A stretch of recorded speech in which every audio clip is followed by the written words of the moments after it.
Pues bien, buenos días a los medios de comunicación, como siempre, muy amables por su asistencia y por respeto a ambas partes. Comenzamos con el tema de hoy. Hoy nos acompaña el doctor Herminio Sánchez de la Barquera y Arroyo.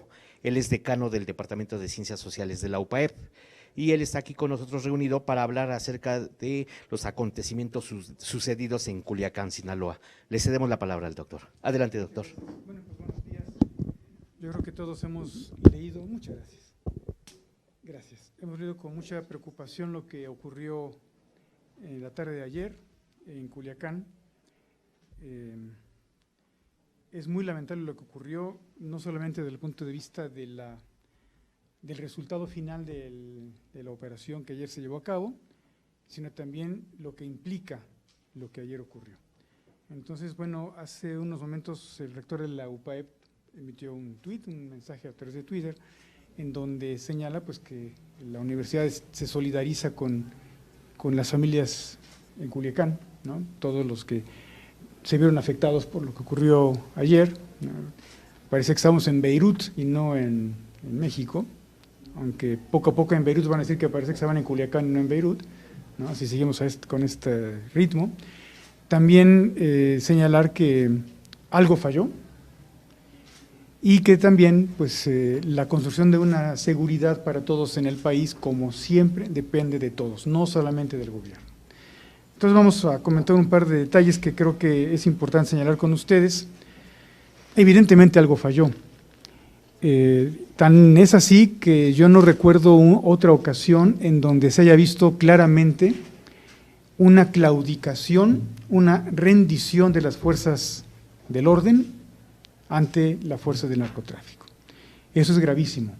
Y no me refiero a que los narcotraficantes hayan tenido un mayor poder de fuego, eso no, sino a que el Estado no se decidió, por alguna razón que yo desconozco, a emplear toda su fuerza para imponerse. Es decir, la capacidad que tienen las fuerzas del orden, en ese caso las Fuerzas Armadas, para amedrentar al enemigo, ¿no? Para impedir que utilice su fuerza, no solamente está en mostrar fuerza, está en la voluntad de utilizar la fuerza, ¿no? Entonces, digamos que es importantísimo que una fuerza del Estado que tiene el monopolio de ese uso de la violencia física, que haya voluntad de emplearla cuando tiene que hacerse, ¿no? Y ayer, digamos, estamos ante todavía un vacío de información, entonces pues hay muchas cosas que no puedo señalar con total precisión ante esta carencia de información. Fueron 7 horas, me parece, de no saber qué estaba pasando, y es gravísimo que hayan tenido que negociar la devolución de este supuesto hijo del Chapo, de Ovidio, ¿no? Para poder terminar el asunto. Creo que lo primero, como en otras ocasiones, hubiera sido sacarlo de allí, no soltarlo y llamar refuerzos. ¿Por qué no se hizo? No lo sé. Creo que no, hasta donde yo tengo entendido, no sé, creo que no hubo víctimas colaterales, digamos, civiles, una persona, ¿no? Yo creo que sí hubiera podido ser posible. Claro, no estoy en los zapatos de quien estuvo en la operación, pero es gravísimo que ocurra algo así. Hay dos opciones, digamos, a la hora de encontrarme a un hijo del Chapo, ¿no? Si estoy preparado, entonces si me lo encuentro, qué buena suerte. Si no estoy preparado y me lo encuentro, qué mala suerte. Y creo que aquí no estaban preparados, algo falló, y vean ustedes en qué terminamos. Es gravísimo lo que acaba de pasar. ¿Cuáles son las consecuencias o posibles consecuencias? Pues que ya se cree una escuelita. Ya vimos entonces cómo se puede salir adelante en un asunto así. Simplemente quemar automóviles, lanzar bala, mostrar fuerza y el Estado cede. Lo que estamos viendo es una claudicación, una rendición de las fuerzas del Estado. Esto es muy grave. Pero también hay otro detalle que quiero comentar con ustedes. Pensemos en la moral de los militares, ¿no? Se juegan la vida para ir por alguien, para proteger a los demás, y luego le dicen, suéltenlo. O sea, ¿qué pensarían ustedes si fueran militares? ¿Soltarlo? Suéltenlo. Ahora, creo que esto nos tiene que enseñar varias cosas. Una, no es ningún problema el repensar una estrategia. Yo no conozco bien la estrategia del gobierno federal, no es que no la haya yo buscado, es que no la he encontrado. No le encuentro pies ni cabeza a la estrategia de seguridad, como tampoco se la encontré al gobierno de Peña, quiero decirlo también, ¿no? Pero si algo está fallando, porque desde el famoso discurso del punto de inflexión hemos visto ejemplos patéticos, lo de Michoacán, lo de Iguala, lo de Guanajuato, y ahorita lo de Culiacán, es casi un acontecimiento por día. Oigan, algo está fallando. Yo no veo ningún problema en que el gobierno diga, ¿saben qué? Algo falló, algo se me salió del control. Oigan, los gobernantes no son seres infalibles, se pueden equivocar, pero tienen que reconocer que se pueden equivocar. Algo salió mal ayer. ¿Qué pasó con el aparato de inteligencia? ¿No sabían lo que podría ocurrir en caso de una captura de ese tamaño? ¿No sabían quién era al quien estaban capturando? No. ¿Ustedes creen que en Culiacán no haya refuerzos suficientes como para haberlos mandado a la calle a proteger a sus colegas, a sus compañeros de armas? Culiacán es la capital de un estado muy violento. Yo estoy segurísimo de que hay suficientes soldados y fuerzas militares allí como para haber podido acudir en ayuda de los que estaban en la casa encerrados, ¿no? Entonces ahí yo creo que sí llega un momento en que el gobierno debería decir, ¿saben qué? Me equivoqué, ¿no? Hay que reconocerlo, pero es de sabios detenerse, pensar otra vez las cosas, enderezar lo que hay que enderezar y desechar lo que hay que desechar, ¿no? Porque es evidente, por ejemplo, que la Guardia Nacional no tiene todavía capacidad de inteligencia, ¿no? De una manera muy torpe se eliminó a la Policía Federal, ¿no? Ciertamente había casos de corrupción, pero no era toda. Entonces, ¿por qué no aprovechar a la Policía Federal? Bueno, ahorita ya es un poco tarde, ¿no? Pero hay que repensar la estrategia. Ya vimos que entonces eso de abrazos, no balazos, no funciona. Fuchi, guácala, tampoco funciona. Amenazar a los delincuentes acusarlos con su mamá y sus abuelitas, tampoco funciona. Bueno, entonces, ¿qué va a funcionar? Desbarataron el CISEN, que hay ahora en lugar del CISEN. ¿Dónde está el aparato de inteligencia civil que todo Estado necesita? Sea democrático o no, todo régimen necesita un aparato de inteligencia, ¿no? Acuérdense, la inteligencia es la capacidad del Estado para hacerse de información, ¿no? Estudiarla, valorarla, procesarla y transmitirla a quienes toman decisiones. ¿Qué pasó ayer con esa cadena en el proceso de la información que tiene que manejar un aparato civil de inteligencia? ¿Qué pasó ayer? ¿No? Entonces son muchas preguntas, son pocas respuestas. Creo que el gobierno todavía no ha dado con claridad, no sé si todavía no están en condiciones de hacerlo, de explicar exactamente qué pasó. Pero de que algo salió ayer mal, pues creo que todos lo hemos visto. O sea, ¿cuándo recuerdan ustedes que se haya dejado libre por una negociación? Porque eso fue una negociación, ¿no? A un capo. No puede uno negociar con esas personas, ¿no? Yo puedo negociar términos laborales, a ver, si Juanito quiere 10 pesos, yo tengo 7 para darle, bueno, pues negociamos, a ver si es 8.50, no, sobre eso puede uno negociar, o sobre cuestiones políticas puede uno negociar, pero puede uno negociar con delincuentes. ¿Qué vamos a negociar con los delincuentes? Pero ahora ya les enseñamos el caminito. Esto puede hacer escuela. Recordemos que hay dos grandes grupos de narcotraficantes en México, ¿no? El cártel de Sinaloa y los de Jalisco Nueva Generación. Pero hay un montonal de grupitos más y todos pueden irse por ese. Es más, hasta grupos que no son de delincuentes ya saben cómo doblar al Estado. Y eso es gravísimo. Entonces, repito, no solamente hay que tener fuerza, hay que tener voluntad para usar la fuerza. Y eso fue, creo yo, lo que ayer falló, la voluntad para usarla. Pregúntame, entonces, con esta situación queda evidenciado que la Guardia Nacional le falta mucho para dar resultados en este tipo de acciones. Mire, yo soy de la idea de que la idea de la Guardia Nacional no fue buena. Yo soy de la idea de que antes que crear otra especie como de arma de las Fuerzas Armadas, porque eso es lo que creo que es, tenía que haberse reforzado un aparato policíaco, como lo era la Policía Federal, limpiarla, porque pues tenía sus problemas de corrupción. Pero ese gobierno va por el machetazo y no por la cirugía. Entonces, si había problemas de corrupción en la Policía Federal, bueno, identificarlos. Hasta ahora yo no sé si ustedes conozcan de algún caso de la Policía Federal que esté alguien en la cárcel, en proceso, yo no sé, no conozco algún caso, debe haber, ¿no? Seguramente había casos de corrupción, lo sé, pero yo creo que deben haber aprovechado la fuerza, la estructura de la Policía Federal para una nueva fuerza policíaca, ¿no? La Guardia Nacional todavía no está en ese sentido capacitada, no tiene todavía un aparato de inteligencia, es más un aparato casi militar, diríamos, ¿no? Entonces, parece que no, parece que todavía falta madurar esa idea. Todo ha sido muy sobre las rodillas, ¿no? Entonces ayer lo hemos palpado desafortunadamente. Y también hay que decirlo, tenemos que solidarizarnos con los militares y con los policías que se juegan la vida, ya ven lo que pasó en Michoacán, sin ningún tipo de consideración de parte del Estado. O sea, ¿qué pasó con lo de Michoacán? Nada. La secretaria de Gobernación que dijo, pues es algo que pasa todos los días, ¿no? Fácil. Son 13 personas, 13 familias, 13 destinos que se cegaron. ¿Qué pasa con eso? El gobierno tiene que reaccionar con toda la fuerza cuando hay casos de ese tipo, porque tiene que poner una línea, una raya que les diga, por aquí, esta no la puedes pasar. Pero si estamos con la idea de que eso se arregla repartiendo dinero a la población para que no sea delincuente, no se convierta en delincuente, no estamos trazando esas líneas. Y es gravísimo que se diga que entonces la gente se dedica a la delincuencia porque no tiene dinero. Entonces los pobres todos son potenciales delincuentes. Entonces no habría ricos que cometieran ilícitos, ¿no es cierto? Y hay pobres honestos y ricos deshonestos, ¿sí o no?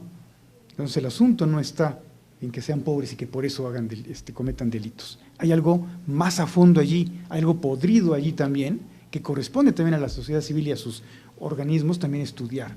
¿Qué está pasando? ¿Es un asunto nada más de dinero? ¿Ustedes creen que los sicarios estos con 3,000 pesos al mes dejarían ese trabajo? ¿De veras lo creen? Si ustedes le ofrecen la gerencia de una empresa al Mayo Zambada, bajaría de la sierra, entregaría sus armas y se dedicaría a la vida decente. El Mayo Zambada se dedica a eso porque no tiene dinero, no tiene oportunidades. Ya son muchos factores mucho más profundos, más complejos. Entonces, si el gobierno no quiere hacer un diagnóstico acertado, bien pensado de lo que está pasando, no puede tomar decisiones correctas. Es como si un médico no tiene el diagnóstico correcto. ¿Qué pasa? Pues no va a poder saber ante qué se está enfrentando, cuáles son las medidas que hay que tomar para sanar al enfermo. Y lo mismo pasa aquí, ¿no? Ese famoso punto de inflexión, qué barbaridad. Fue un muy, muy desafortunado discurso. ¿Qué acciones tendrían que tomar las autoridades para volver a generar esta certidumbre en la sociedad, principalmente de esa zona? Mire, el problema es que cuando se rompe esa confianza es muy complicado rehacerla. ¿Y aparte de qué manera? ¿De qué manera? Y además también hay que volverle a infundir pues ánimo a las tropas, ¿no? O sea, porque rendirse duele, ¿no? Entonces, el haberse rendido dolió y seguirá doliendo. Entonces, yo creo que lo que se tiene que pensar aquí es que lo que se requiere en México es una estrategia policíaca de seguridad que también abarca otros espacios como la cuestión social, la cuestión económica, por supuesto, la reivindicación del trabajo policíaco. Tiene que estructurarse una policía científica, tiene que buscarse con mucha ambición el ir sustituyendo paulatinamente a los militares de trabajos policíacos y el ir fortaleciendo un aparato policíaco poco a poco. Pero además hay otra cosa también, ese aparato policíaco no puede ser exclusivamente de la Federación. ¿Qué están haciendo los estados? ¿Qué estado de la República puede decir, ya tengo una policía científica, bien estructurada, bien hecha, buenos ministerios públicos, jueces bien pagados y rectos, un aparato de impartición de justicia que funciona, tengo cárceles en donde la gente, están los que deben estar y no están los que no deben estar, ¿no? Y no cárceles que estén en manos de delincuentes. ¿Qué pasó ayer también, por cierto, con la cárcel? De repente salieron todos, casi todos ahí los vimos salir, ¿no? ¿Qué pasa con ese sistema penitenciario? Es un conjunto muy amplio de medidas, no es solamente la acción policíaca, ¿no? Tiene razón el presidente cuando habla de la dimensión social, pero esa no es la única dimensión en esto. Es la preparación también de las policías municipales, estatales, estaduales, pues, y las fuerzas federales. Si no se hace eso, además, y como repito, si yo tengo fuerza, pero no tengo voluntad para usarla, es como si no tuviera yo la fuerza. ¿Cuáles serían las recomendaciones al gobierno de Puebla, sobre todo porque hoy aparece una narcomanta en contra del propio gobernador, así como de su secretario de gobierno? Miren, las tareas para restituir la seguridad de una sociedad no son exclusivamente del ámbito gubernamental. Como les digo, son parte también de las tareas de la sociedad civil, ¿no? De las diversas organizaciones de la sociedad civil, por ejemplo, las universidades, ¿qué hacemos? Las iglesias, ¿qué hacen? Los partidos en el ámbito político, etcétera.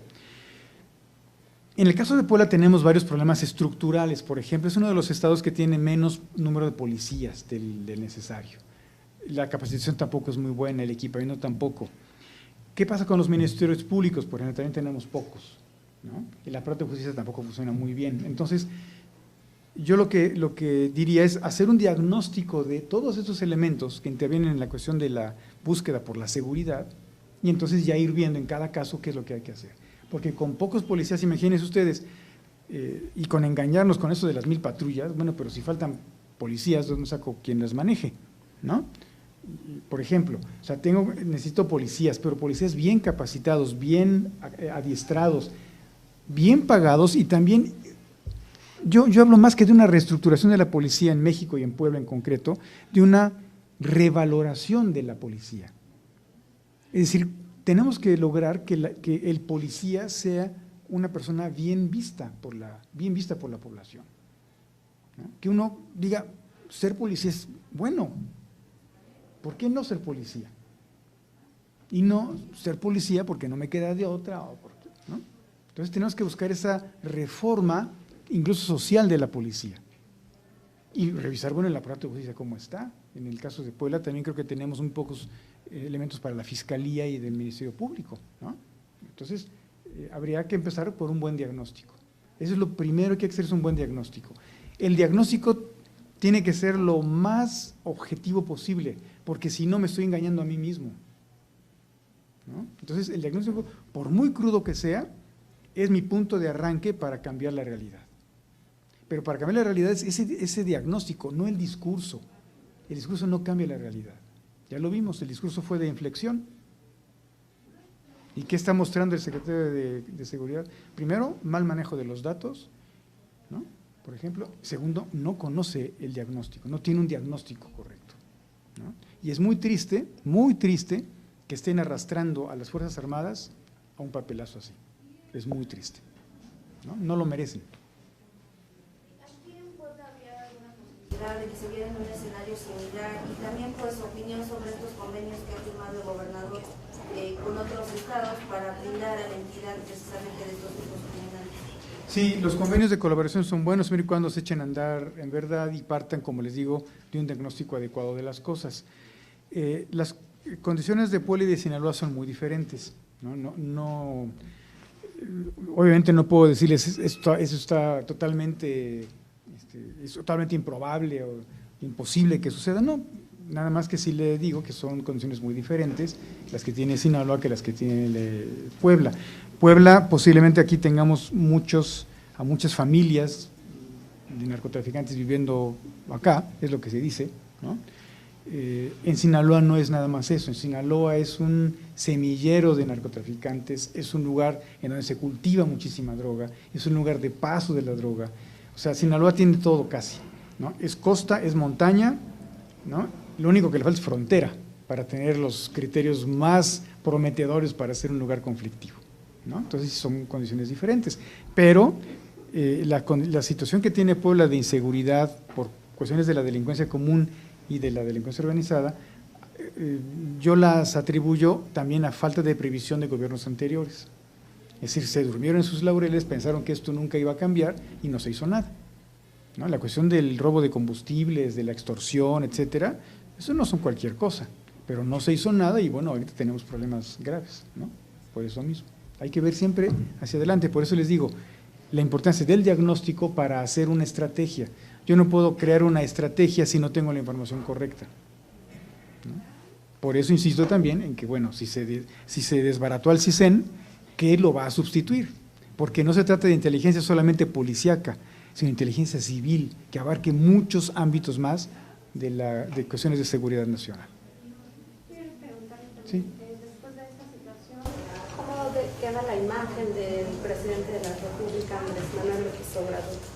Mire, eso no lo sé porque todavía su popularidad es muy alta. No sé cómo quede, digamos, ante ciertos grupos sociales que se dedican al estudio de la inseguridad, ¿no? Ante quizá algunos académicos que nos dediquemos al estudio de cuestiones de seguridad, pues bueno, sí queda maltratada su imagen, por supuesto. Pero ante su voto duro, todavía no sé qué tanto resistan más raspones como este, ¿no? Ayer fue un día que empezó muy bonito para él y acabó bastante desdibujado, pero no tengo datos para saber, bueno, cómo va a reaccionar gran parte de la población que sigue con él ante una situación de este tipo. ¿Es una muestra de debilidad? Sí, es una muestra de debilidad y de que no saben por dónde. Es decir, yo no puedo llegar y capturar a un capo, póngale que fue por casualidad y no saber qué hacer. Si yo tengo que estar preparado para todo. Como les dije, si estoy preparado es muy buena suerte encontrarme por casualidad al hijo del Chapo. Pero si estoy mal preparado, es muy mala suerte encontrarme por casualidad al hijo del Chapo. Tenían que haber estado bien preparados para algo así. Y todo parece indicar, salvo que salgan alguna otro tipo de información, todo parece indicar que no estaban preparados o que no quisieron sacar jugo del asunto. Lo primero, según yo, era sacarlo de allí, ¿no? Era lo primero. Han preguntado, pero este hecho afectará tanto a la zona del norte como a todo el país en cuanto a turismo y en cuanto a inversión extranjera, porque ve que de por sí ya ha habido algunas alertas en países como Alemania para, pues por la inseguridad, para advertirle a sus pobladores que no visiten México. Entonces no sé si esos hechos pudieran inhibir la inversión pues en todo el país, incluso pues afectando Puebla, donde también ve que pues ya se ha prometido que va a ser la meca de las inversiones. Sí, el problema aquí, bueno, no sé si usted se quisiera ir el fin de semana a Culiacán. Hay que preguntarse uno, ¿no? ¿Me gustaría ir a Culiacán el fin de semana? No. Y el otro problema no es solamente que un lugar sea seguro o no, ¿son seguras las carreteras? ¿Puede uno salir a la carretera tan fácilmente como hace unos años? Las carreteras de Puebla son muy peligrosas, ¿no? Las de aquí, las de Tlaxcala, son de las más asaltadas del país. Entonces, si ustedes responden a esas preguntas sinceramente, pues ¿qué harían si tuvieran que invertir su dinero? ¿Lo invertirían en Culiacán? ¿Irían de vacaciones a Culiacán? Bueno, ¿qué pasa? Entonces no solamente es que los alemanes no quieran venir, es que ya ni los mexicanos queremos movernos de donde estamos, que es el problema. O sea, acuérdense ustedes que la economía es psicología y la incertidumbre es fatal para la economía. Yo invierto donde tengo confianza, donde yo percibo que las cosas están bien como para poder invertir.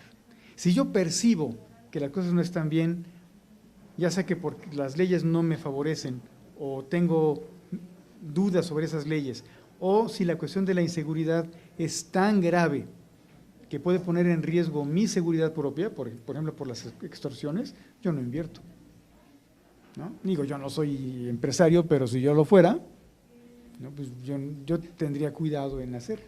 Entonces, obviamente que ese tipo de noticias, pues sí, es otra mancha más al tigre, ¿no?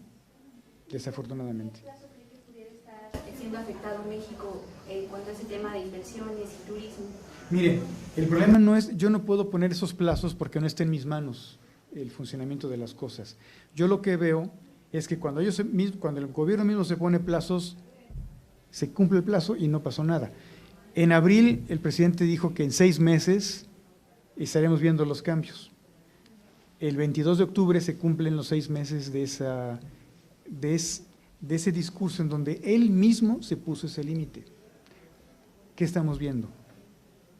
Casi lo mismo. Es más, ahorita está agravándose, porque como les dije, fue lo de Michoacán, lo de Iguala, lo de Guanajuato, lo de Culiacán. O sea, eso es una semana patética, pavorosa. Entonces, ¿se ve un cambio hacia una mejoría en las cuestiones de seguridad de México? Yo no la veo. ¿Ya tienen ustedes una estrategia de seguridad del Estado?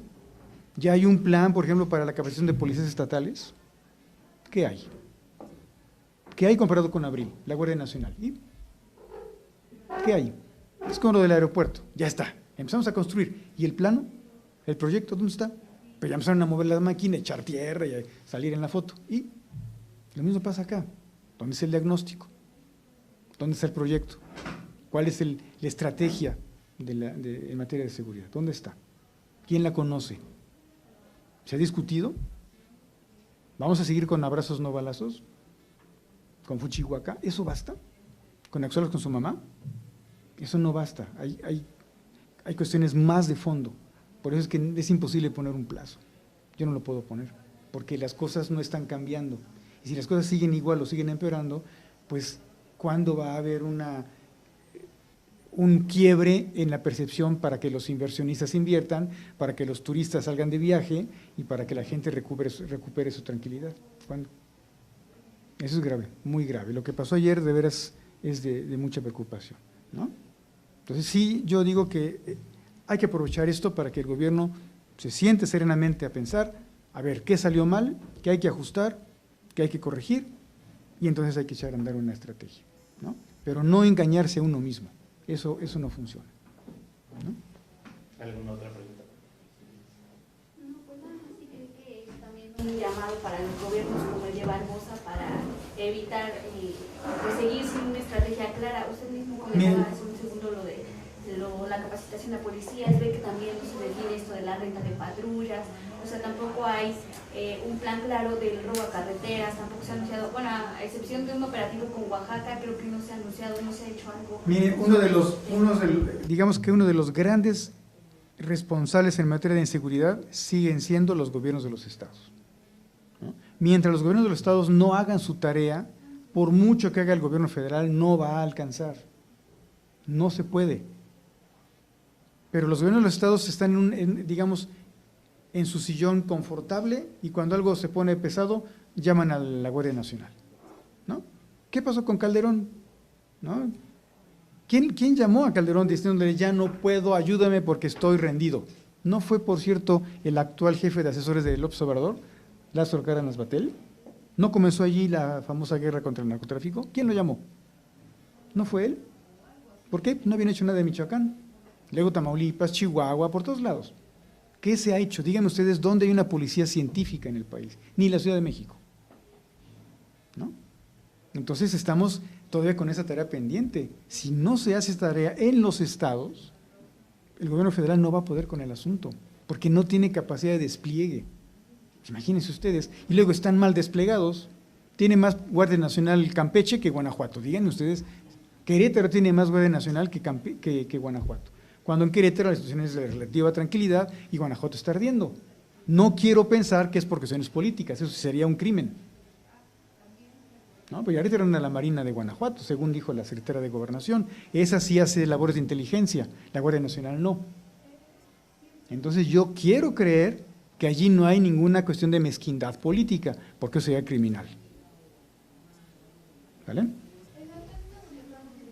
Fue, pues digamos, la falta de información. Sí, claro. 7, 8 horas que no supimos nada y además salieron a decir algo que tampoco quedó claro. Sí, tuvieron que después que aclararlo, exacto. Ustedes lo saben como profesionistas de la información. ¿Qué pasa cuando no hay información? Rumores, ¿no es cierto? Y lo peor que puede haber son los rumores. Entonces sí tiene que haber un manejo más adecuado de la información. Obviamente cuando hay una situación así, pues hay que manejar muy bien esa información para que no dará... que el enemigo no sepa qué está pasando, ¿no? Pero sí tengo que, por ejemplo, a la sociedad, pues, cómo infundirle tranquilidad, ¿no? Todo eso, y al final decir claramente qué pasó. Porque yo también cuando escuché la conferencia de prensa, yo no supe a qué se refería el señor Durazo. O sea, no le entendí, ¿no? Pero no se debió a mi poca capacidad neuronal, sino a que creo que no habló como... ambiguo, ¿no? Entonces, hasta después creo que ante Reuters ya dijo claramente que lo habían soltado, por ejemplo. Entonces sí, es importante el manejo de la información, por supuesto, es un elemento fundamental en este tipo de situaciones, ¿no? Gracias. Muy bien, gracias a usted.